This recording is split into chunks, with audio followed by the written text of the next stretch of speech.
South star heroines లో ఒకరైన శ్రీయ శరణ్ మొన్నటిదాకా వరుస సినిమాల్లో రాణించారు. ఎలాంటి పాత్ర అయినా సరే శ్రీయ చేయగలదు అనిపించుకుంది. సినిమాలో కీలక పాత్ర అది ఎంత తక్కువ నిడివి ఉన్నా సరే చేసే హీరోయిన్గా శ్రీయ శరణ్ క్రేజ్ తెచ్చుకుంది. అయితే పెళ్లి తర్వాత కాస్త దూకుడు తగ్గినా తన కోసం వచ్చిన ఈ అవకాశాన్ని వదిలిపెట్టదు శ్రీయ శరణ్. అమ్మడు ఈ మధ్య తెర మీద కనిపించడం మానేసింది. సౌత్లో ఛాన్స్లు తగ్గగా హిందీలో ఛాన్స్లు అందుకుంటుంది. 2022లో RRRలో అజయ్ దేవగన్ పక్కన చేసిన శ్రీయ అదే ఇయర్లో బాలీవుడ్లో తడ్కా, దృశ్యం 2 సినిమాల్లో నటించింది. ఆ తర్వాత కన్నడలో ఉపేంద్రతో చేసిన కబ్జా సినిమాలో నటించింది అమ్మడు. అదే ఏడాది మ్యూజిక్ స్కూల్ అంటూ మరో హిందీ సినిమా చేసింది. అయితే ఇవేవి అమ్మడికి మళ్లీ అవకాశాలు తెచ్చి పెట్టలేదు.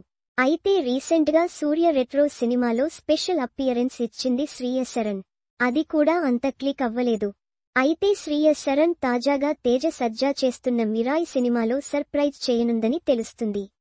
తేజ సజ్జా మిరాయ్ లేటెస్ట్ టీజర్ చూసి ఆడియన్స్ అవాక్కవుతున్నారు. హాలీవుడ్ సినిమా రేంజ్ విజువల్స్తో అదరగొట్టారని చెప్పొచ్చు. కార్తీక్ ఘట్టమనేని డైరెక్షన్లో తెరకెక్కుతున్న మిరాయ్ సినిమాను పీపుల్ మీడియా ఫ్యాక్టరీ ప్రెస్టీజియస్ గా నిర్మిస్తుంది. అయితే ఈ సినిమా టీజర్లో శ్రీయ శరణ్ కనిపించింది.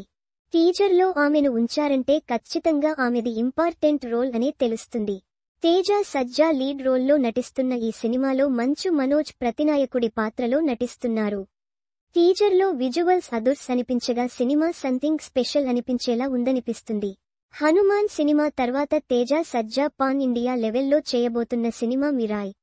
ఈగల్తో అంచనాలను అందుకోలేకపోయిన కార్తీక్ ఘట్టమనేని ఈసారి మిరాయ్తో సత్తా చాటనున్నాడు. మిరాయ్ సినిమాను సెప్టెంబర్ 5న రిలీజ్ లాక్ చేశారు. తేజ సజ్జా, Manchu Manoj screen presence audience కి అదిరిపోయే ట్రీట్ ఇచ్చేలా ఉంది.